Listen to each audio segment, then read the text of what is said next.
Dear students, statistics chapter में अब हम इस चैप्टर के उस सेक्शन में पहुंच चुके हैं जहां हम जो आपकी फ्रीक्वेंसी डिस्ट्रीब्यूशन टेबल होगी उसको एनालिसिस करेंगे। तो अभी तक हमने जो मेजर्स ऑफ डिस्पर्सन सीखे उनमें हमने standard deviation, mean deviation, variation, इस तरह की चीज़ें हमने कैलकुलेट करना सीख ली हैं। तो अब हम कोएफिशिएंट ऑफ वेरिएशन के थ्रू एक गिवन फ्रीक्वेंसी टेबल को किस तरह से एनालाइज करते हैं, कंपेयर करते हैं, वो सीखेंगे। तो एक्सरसाइज 15.3 में फर्स्ट क्वेश्चन में ले रहा हूँ। ये एक्सरसाइज इस टाइप के क्वेश्चन पर बेस्ड है, ठीक है। तो यहाँ आपको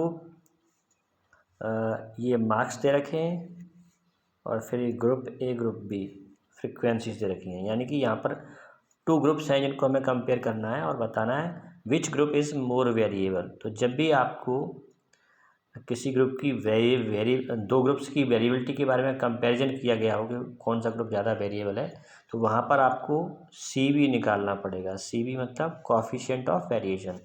अब इसका फार्मूला आपको बताया हुआ है, फार्मूला इसमें है। ये फार्मूला होता है standard deviation upon mean multiply by 100। तो ये फार्मूला यूज़ करते हुए हमें दोनों ग्रुप्स के लिए सी बी निकालना पड़ेगा, कोएफिशिएंट ऑफ वेरिएशन, और फिर वहाँ से हम ये बता सकते हैं कि कौन सा ग्रुप ज़्यादा वेरिएबल है।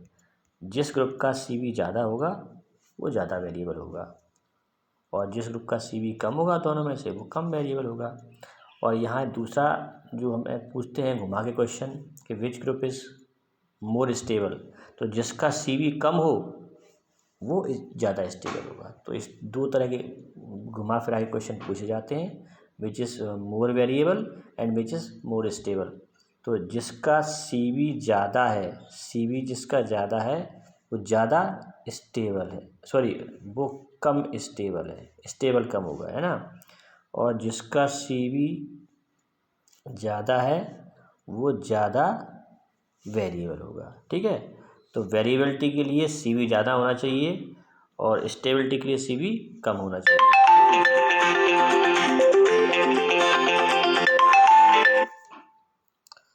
तो यहाँ पर हम अब ये क्वेश्चन करेंगे,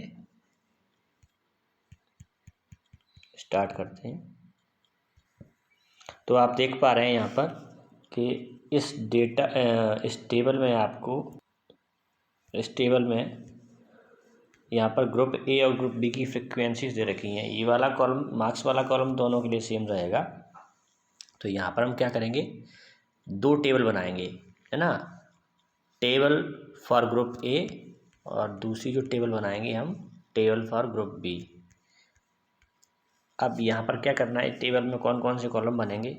यहाँ ये मार्क्स वाला कॉलम बनेगा, है ना। दोनों ग्रुप में होना है। फ्रीक्वेंसी ग्रुप ए की फ्रीक्वेंसी मानी ये 9, 17, 32, 33 ये वाले इसमें लिख देंगे इस कॉलम में।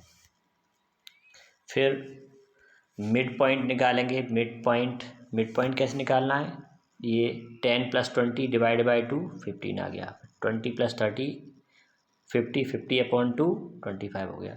तो lower limit plus upper limit divide by 2 करते जाएंगे हर एक क्लास के लिए। सभी क्लासेस की लोअर लिमिट अपर लिमिट को ऐड करके 2 से डिवाइड करेंगे तो उस रिस्पेक्टिव क्लास की का मिड पॉइंट या क्लास मार्क हमें मिलता जाएगा। तो क्लास मार्क क्या कहें, मिड पॉइंट करें, अभी मिड वैल्यू, ये वाला कॉलम आपको एक्स का कॉलम इस तरह से मिल जाएगा, ठीक है। फिर यू निकालेंगे। यू निकालने के लिए हमें फॉर्मूला पता होता है x - a/h, इसका कॉलम बनेगा यू का।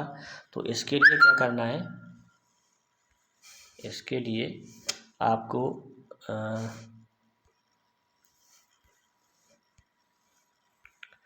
ये देखिए,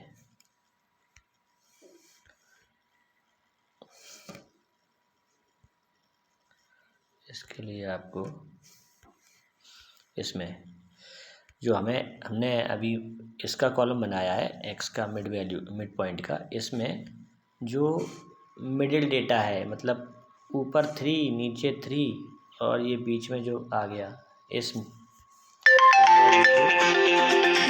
देखिए हमने जो कॉलम बनाया है इसमें एक्स वाला कॉलम, उसमें जो मिडिल डेटा है उसको हम एज्यूम्ड मीन ए सपोज कर लेते हैं देखिए अगर नंबर ऑफ़ टर्म्स यहाँ पर या जो नंबर ऑफ़ रो यहाँ पर ऑड होती है तो मिडिल में आपको 2 मिलते हैं, तो दोनों में से कोई सा भी आप कोई सी भी वैल्यू को एज्यूम मीन सपोज कर लेते हैं। लेकिन जब यहाँ पर 1 2 3 4 5 6 7 है तो मिडिल में एग्जैक्ट आपको एक मिल जाएगा। ये इसे एज्यूम मीन ले लेते हैं और उसके हिसाब से ये वाला जो कॉलम बनाया है, ये बनाने का आसान तरीका ये है कि अगर यहाँ क्लास साइज सभी में इक्वल है, क्लास साइज मतलब डिफरेंस जो देख रहे हैं लोअर लिमिट अपर लिमिट में ये सेम आ रहा है, 10 का डिफरेंस है सभी में, है ना।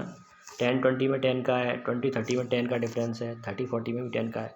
तो क्लास साइज यहाँ सभी क्लासेस का इक्वल है, तो जिस रो में आपने एज्यूम्ड मीन सपोज किया है उसमें तो 0 लिखो और ऊपर -1 -2 -3 ऐसे लिखते जाओ। मतलब ये कॉलम बनाने का तरीका है, इस कॉलम की जो वैल्यूज़ हैं, और इसमें नीचे 1 +1 +2 +3 ऐसे लिखते जाओ, तो ये आपका यू का कॉलम बन जाता है। नहीं तो फिर ये इसमें वैल्यू लिख के मतलब यहाँ पर इस रो के लिए, इस वाली रो के लिए x की वैल्यू 15 हो जाएगी, 15 और -a यानी 15 - 45 करेंगे, 15 - 45 को -30 मिलेगा, -30 को 10 यानी h की जो वैल्यू है ना क्लास साइज सभी क्लासेस का, है ना, तो 10 से डिवाइड करेंगे -30 को, -30 को 10 से डिवाइड करेंगे तो -3 आएगा। तो वैसे भी आप निकाल सकते हो, नहीं तो सिंपल तरीका आपको बता ही दिया।